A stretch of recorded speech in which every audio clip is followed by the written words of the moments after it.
We're back again, the team from Barca Football, for another episode of Offside, the show where we talk a little bit about Barca, a little bit about football, and everything in between. And what a week it has been. 2 games after centuries where Barca fans across the world rejoiced. 2 consecutive games with 5-0 as a result after, I don't know, maybe it was 2017 probably when we had something like that. So that means like 7-8 years. And beyond the scoring, it was the way the team played. It felt like they had a structure. It felt like they had a purpose. It felt like they knew what they were doing. It felt like Barca dominated from the get-go. It created all kinds of excitement, as you can imagine, within the Barca Twitter and social media and everywhere else. And Barca were certainly the best team in the world. And the week before, Barca were the worst team in the world. So extremes, right? With our fan base, everything is extremes. Coupled with that, it was obviously the news of Xavi's renewal. And what we hear is Xavi's renewed till 2025 with an optional year for 2026. So we'll talk a little bit about that because we have a divided fan base who have very strong opinions about Xavi as a manager, whether he's the right man, whether he's not the right man, and what does this renewal mean for Barca. So we thought that we would use this week to just compare the 2 games between Betis and Antwerp and see what was different, which made Barca click. What was the role of the two Joaos? How has Koundé playing centre back really changed the aspect of the team and the game? And then summarize that with some of the formations that we saw in play. What is critical is that a lot of what we saw is stuff that we had actually discussed in this show earlier with Dom. And when Dom was doing his analysis, these were plays that Dom had architected. And it was nice to see some of them come true. As you said, we live in a very extreme environment as Barca fans. 1 week we're the best, 1 week we're the worst. It's just 2 games. That's the caveat. And it's been against 2 teams who are struggling and who might not be at the level that the biggest and best European teams are. But yes, I do feel good. I feel good because Xavi has renewed as well. We have been very supportive of Xavi on this channel. I think that we have been critical of him. Yes, of course, we do voice our concerns when there are concerns, but we also do voice our optimism and positive things when there are things to praise. So I feel like there's this healthy balance here that we need to respect. So yes, I am happy, but I'm also waiting to see more and waiting to see if there is more of this same thing, of this good thing. And hopefully there is. So let's dive in. Xavi did not change. The team did not change massively. It was the introduction of the two Joaos. There were new players who came in. And immediately Barca started playing better. So my question is, does it all boil down to great players? Or do we do a lot with formations and tactics and coaching and so on and so forth? Because it was the same coach 3 matches ago in Osasuna and Getafe. And then we were the worst team in the world and we couldn't play. That's the internal debate, just player quality versus team quality or structure quality, tactics quality. I would say that obviously better players will improve the whole system, but it's the system that needs to mask the flaws of the player and highlight the positives, the pros of the player. If the system doesn't do that, then the whole thing crumbles. Now, what the two Joaos do, they come in and they immediately fit into the ideas that Xavi has. Some of those things were very difficult to implement with the players that he had in some critical areas like the right back spot or the left wing spot. And those were usually the weak spots in our team. And now that he has the players of the quality to fit perfectly into his ideas, now we see the whole system flourish. And the thing is, this system also highlights their own strengths. So it's a very win situation where you have great players, but they are also playing in a system that highlights their strengths. So I feel like it's a symbiosis of sorts. It's something that, it's a cycle. One enhances the other, and that's how you build something truly great. The system will always outweigh the individual, but the individual can improve the system, and then the system in turn will improve the individual, if that makes sense. One of the first players that I wanted to look into was Jules Koundé. Completely looks like a new person after his position change. And you can see in both games, his heavy contribution on that right flank as he moves the ball up and becomes a runner from the deep. It's pretty interesting to see how Koundé's role has changed from last season and how much that is impacting Barca's overall play. Dom? Yes, I agree. And there are slight differences here, as you mentioned, against Betis and Antwerp. The thing is, against Antwerp, Barca were very good at just spinning the opposition down and then bombarding them with attack after attack. It was that sustained pressure that we keep mentioning, because I said if Barca can sustain pressure against teams, they will inevitably break them down. So this is where you face those deep blocks. But if a team can push the other team down in their own first third of the pitch and keep bombarding with that sustained pressure, everyone eventually cracks. And that's what we see Koundé's big contribution in the opposition's side of the pitch, is because Koundé had the freedom to push forward, and then Barca camped in Antwerp's side of the pitch, and Koundé could establish himself as the outer ring of that attacking unit. But yes, as you said, this is Koundé as centre back. This is Koundé actually flourishing and doing what he does best. And Barca's non-negotiable tactics, when you have carriers from the deep, Koundé fits that perfectly, because Barca, what they do, they still use the overload to isolate, but this time they use it in deeper areas as opposed to the higher areas. And that's exactly what in these graphs. You see him starting deep, but he has these touches higher up the pitch because he carries the ball and then he connects with the players higher up the pitch with his passing and diagonals. And it just suits him well because he is a right-footed center back who and the angles for a diagonal ball across the pitch suit him perfectly. And Koundé, as a ball-playing defender and someone who is technically very good, he fits this mold. The next player we wanted to see was Cancelo. Obviously, a huge impact on our flanks, on the right back position, something that we have suffered for years till from the time Dani Alves left. Against Betis, I think he was a little bit more conservative, but you can see that he had a playmaking role even against Betis. This is not a role which is just, okay, you be the right back. He has the freedom to link up with the midfield. He has the freedom to cut in. He has the freedom to play with the pivots and then progress the ball. Oh, absolutely. Cancelo is a player that can do that. He is highly effective and highly influential across all the phases, really. He is someone who gets the ball rolling in the first phase. He's someone who can control the ball in the second phase, and then someone who can create with the ball in the third phase. He is a right back who plays as a midfielder, and that's what we alluded to, because he's not the traditional overlapper, because people said, oh, he will be the overlapping fullback, attacking fullback. Yes, he is attacking fullback, but not in the traditional sense that he will make those bursting runs on the outside of the pitch, outside of the defenders. He will go inside and he will create, link up, control, retain, recycle. He will do all those things on the ball, as opposed to being someone like Jordi Alba, for example, who will attack the space on the outside. But yes, against Antwerp, he was more of a double pivot. That's why he has so many touches in the middle channels, the central channels. Against Betis, that's not exactly the case, but at the same time, you can see this inverted role again. Cancelo will influence all the phases, but he will not necessarily push all the way forward and be this highly attacking presence in the opposition's final third or even the box. He can threaten the box, he can create, but he will do so from these interior positions in these deeper and inverted positions where he can use his passing. And I think so far it's working well. And also the reason, one other big influence that he has is that he allows Koundé to play center back, and we have already seen in the past graphs how that is already benefiting the whole team.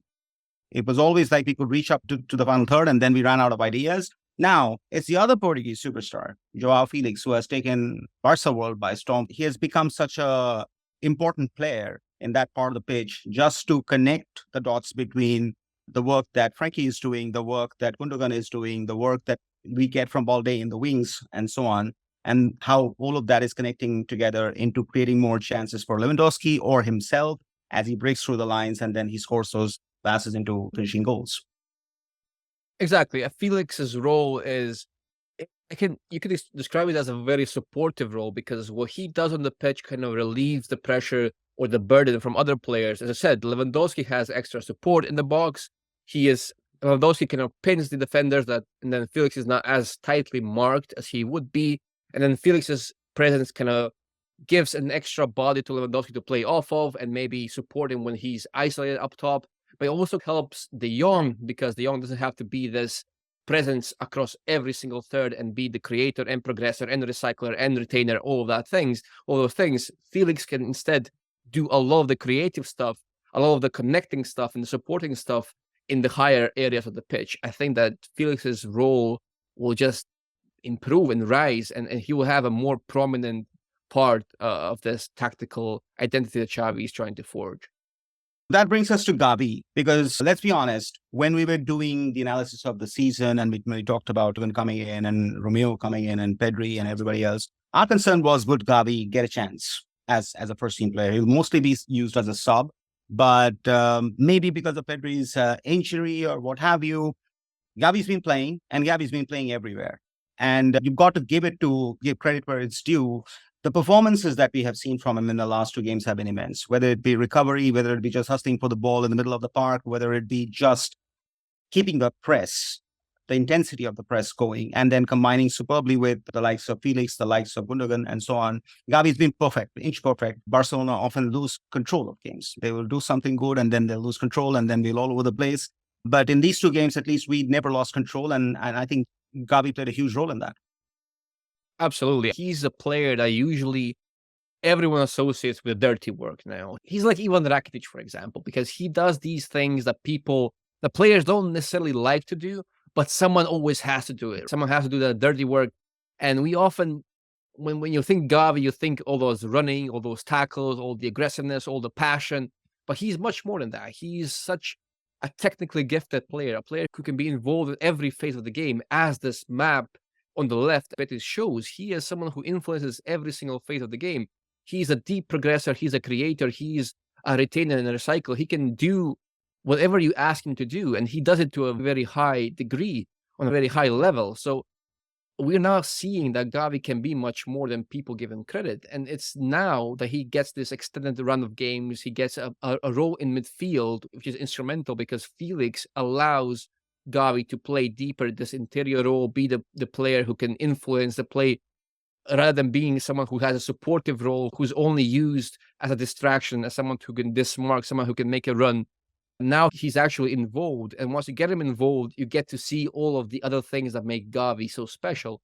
Gavi in the big games would be undroppable because the energy that he gives you, the quality of his press, of his influence off the ball is simply necessary for the big games. Because when you face those big teams who will outmuscle you, who will outpace you, you need Gavi's bite, you need Gavi's presence all across the pitch. Okay. Now here's Gundogan. Against Betis, obviously, he came off the bench. He didn't really play the whole 90 minutes. So obviously, his impact was much lesser.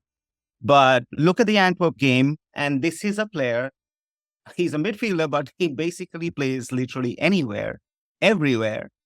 And he's involved in everything that the team does. And when he does those things, the team plays beautiful football. That's basically it. Gundogan, as we've said numerous times before, he's a midfielder made in a lab because, yes, he does everything. Wherever you put him, he will perform. And he's someone who does this against the best teams. We have seen him do this against the best teams.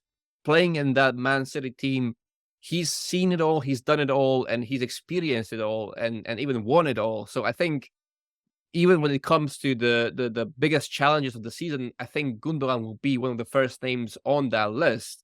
If you want him to be a controller, he can control games.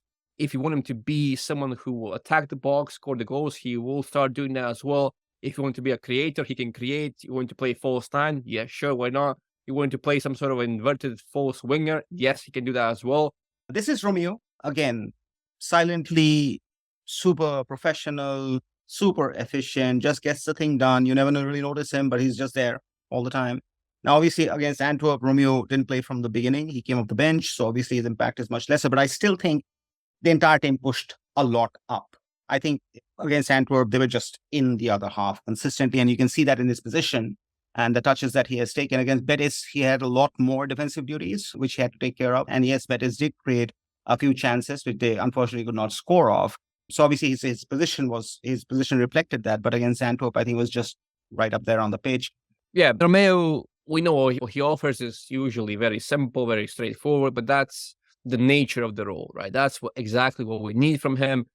We need him to be silent. We need him to be under the radar, and he does that really well. But he has this adventurous nature that we also discussed before on this channel. He likes to push up. He likes to have a shot even outside the box. He has this good ball striking that can be put to use. You can use Romeo absolutely as this recycler and retainer of the ball, someone who can be the sweeper behind the attacking unit. but it's not absolutely necessary. If you can control the ball and defend with the ball, you can also afford to drop Romeo potentially and inject a bit of technical quality with Cancelo inverting, maybe have Frankie de Jong next to Gavi in the double pivot or stuff like that. And I think this is where we actually see the rotation moving forward. And Romeo might be one of the players who will actually drop out of the starting 11. Finally, we come to Frankie de Jong. Again, a highly polarizing name if you go by the discourse on social media, especially for Barca.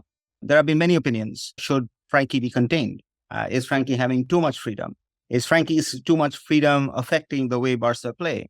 And so on and so forth. These two maps are different, but they're at the same time they are similar in certain regards. Frankie starts deep, he finishes high.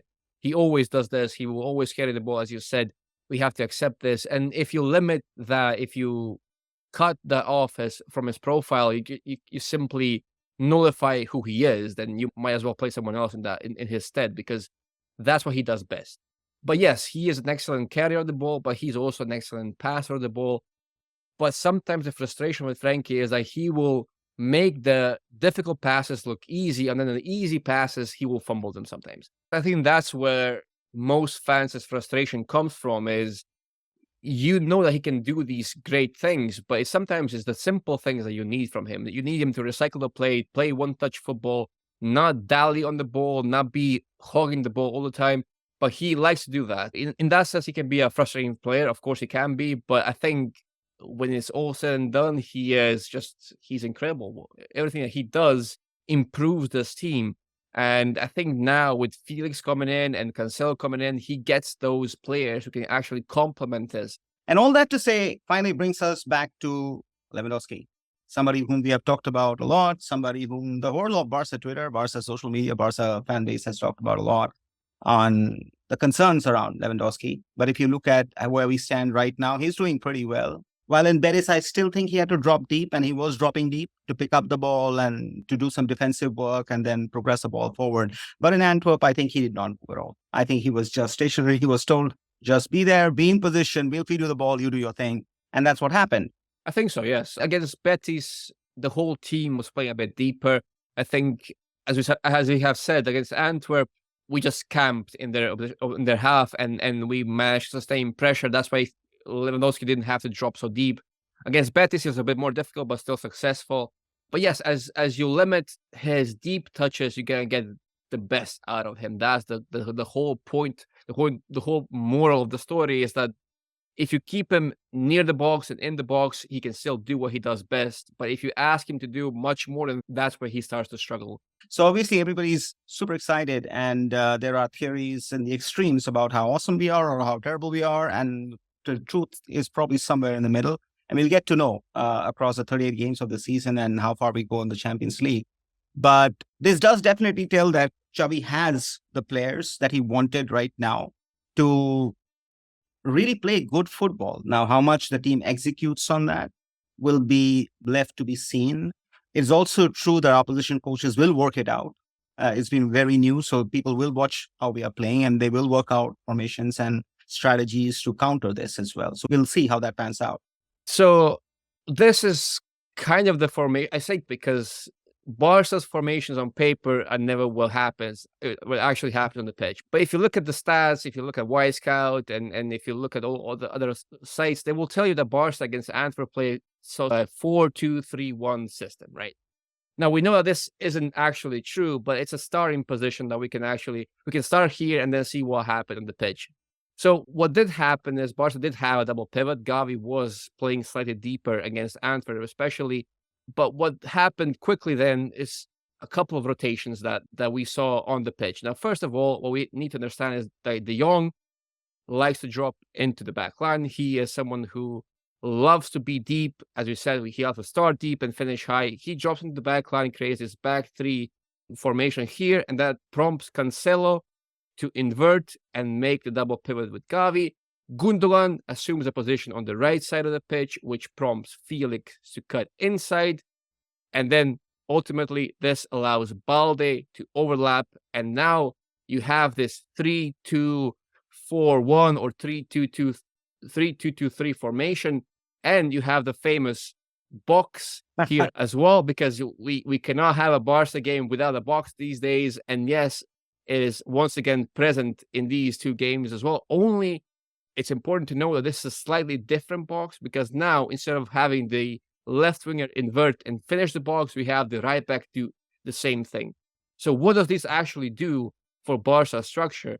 Now, instead of having De Jong inside the box, you have him outside the box. This is very important because De Jong, as you said, as people have been complaining on social media as well, De Jong sometimes destroys the structure. De Jong disrupts the flow of play and all those very standard criticisms. But now with De Jong outside the box, he actually gets to do what he does best. He gets the freedom to express himself and run with the ball without actually compromising the structure and this compactness and this ability of the box to create overloads in the center of the pitch, and without limiting De Jong as well. So what often happens is De Jong changes places with Christensen.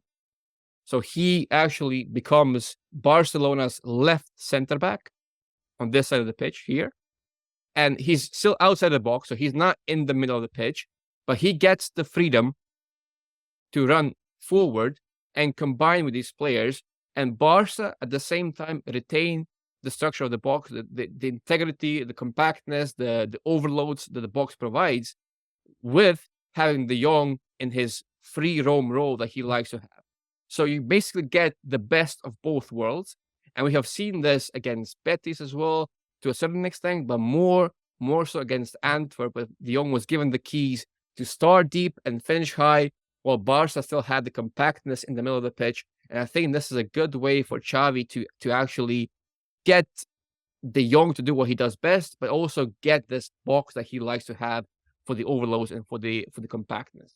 And Felix and Cancelo are actually critical in both of these things, because they allow, first of all, Koundé to be played as a center back. They allow De Jong to be outside the box without compromising the double pivot, and they also allow Balde to overlap and have Felix here as someone who has the quality to connect the thirds and be the supporting player for both the deeper players and Lewandowski as well.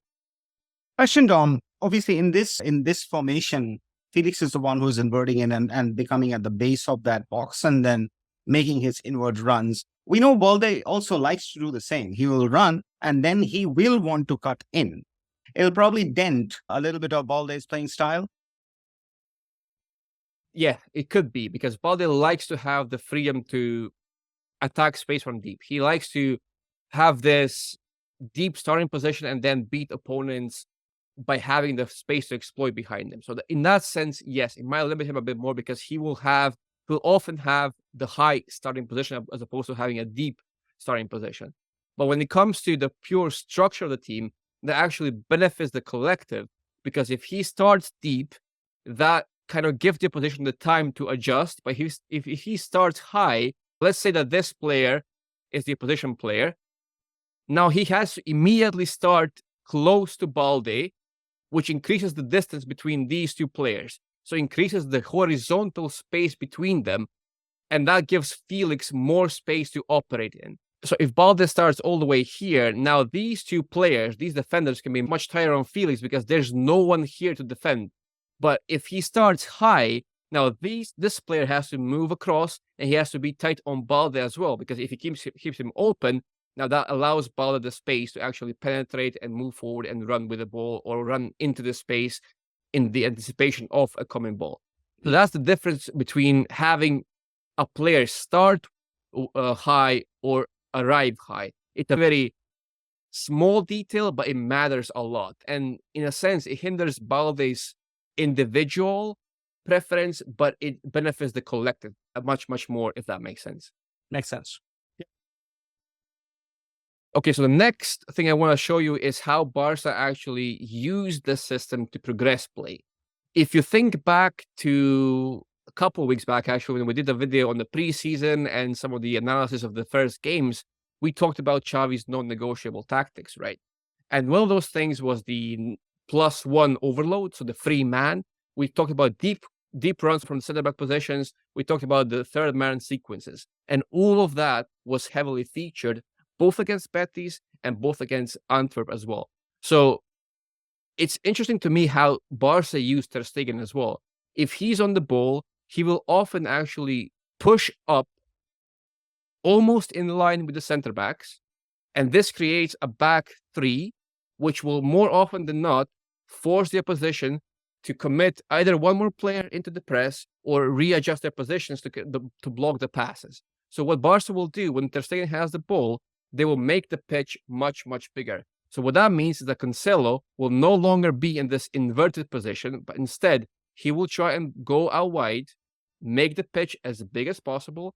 Balde will come down from this high position here and do the same thing on the other side. That will stretch the pitch horizontally and will give Ter Stegen targets to choose from because he has the ball striking, he has the passing to access those players. Now, Barca will also use the famous overload to isolate, but only this time, as we have alluded to earlier, they use it much deeper. So what will happen here, let's take De Jong as an example as well.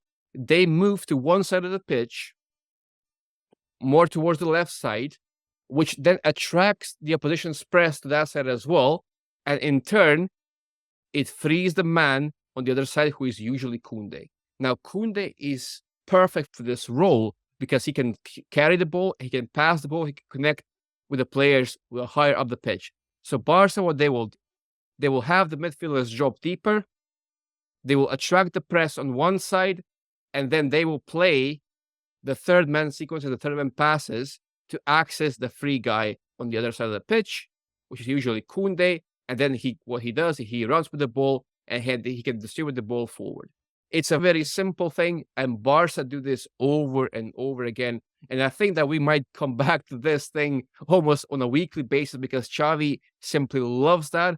And now that he has Koundé in the center back position, I think we will see it even more often. Because if you have Araujo in this position, I think this changes a little bit because Koundé is pitch perfect for this, and he works really well. So what we have here now is actually a sequence from the Antwerp game. So I wanted to show you these principles in action. Now, this is actually a sequence that produces a goal. And generally speaking, I don't like goal sequences because they are very specific and unique. There's always so many details that happen in the moment that are not planned for in those goal sequences that I don't like to use them. But this one was actually quite, not perfect, but it's really good. Now, the first thing to notice here is De Jong moves back into the back line, as we said, to establish the superiority. The plus one man is here because Antwerp press with 2 players and Barca have 3 players, which immediately, as you can see, frees Koundé.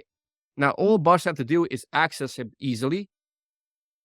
De Jong passes the ball to Koundé, which immediately, oh yeah, I forgot to mention this. Since they're on the left side of the pitch, Antwerp also moves to that side of the pitch. That's the overload to isolate tactic in action as well. Now, what Koundé does very well, he runs with the ball forward. Move this. And that prompts Gundogan to drop deeper, to link up. And Lewandowski drops deeper as well. And now, all of a sudden, as you can see, this player, number 22, is overloaded because he doesn't know if it should be a Lewandowski or a Gundogan. He cannot cover 2 players at the same time. And if this player moves forward, that means that there's a lot of space behind him. Now, what Koundé does is very easily combines with Gundogan, and Gundogan just lays the ball off to Frenkie de Jong on the other side of the pitch, who moves forward. That's the third man sequence. So the ball goes from Koundé to Gundogan back to Frenkie. Now, Frenkie all of a sudden is in a lot of space, and what he does with that space, he exploits it. He runs with the ball forward into the final third, into the opposition's half, and then from there, he can deploy a pass in the back for Felix to latch onto. And that's where we see the goal happen. So Barca use their movement and rotation to create a +1 player. So they create a free man. Koundé runs with the ball. Gundogan and Lewandowski drop, create another overload. They lay the ball off with a third man sequence back to De Jong. Barca use De Jong's running power to exploit space, and then his creative passing to get the ball to Felix, who then does the rest. It looks simple, it looks easy, And Barca do it within a minute and with a couple of passes, but it's actually quite complex. It's quite impressive as well. So I think with these players, Xavi can actually do the rotations. He can actually do these little things much more efficiently because he has the players who fit the roles that they're meant to be playing. There's the Champions League coming up in the week as well. So we'll understand whether these principles stand the test of time or whether we have to tweak them more or it morphs into something different. But for now, it augurs well for Barcelona. It augurs well for the way the team is playing. And the thing about confidence is that confidence creates confidence. Once you're seen as an attacking threat, once you're seen as a team that dominates, teams respect that. They respect that ability. And that actually helps from a psychological standpoint of view, from a game state point of view, from where the team plays. May it continue, but we will only know over the course of the season. Any last thoughts from you, Dom?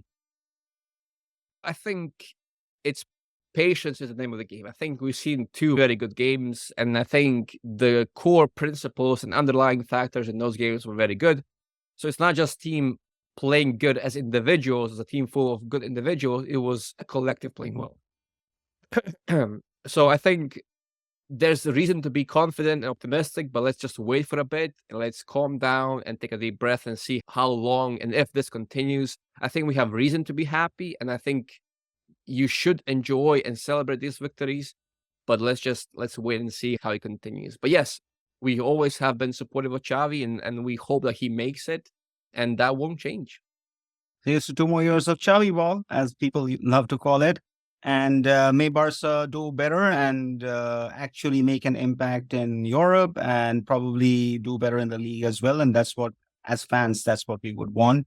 We would also want all these players to play really good, attractive, nice football, what Barca fans are used to. That would be probably the one thing that every Barca fan will want to see. So it's interesting and it's fun to be here because we have gone through some dark times for sure. So it's nice to be at least on this side for once.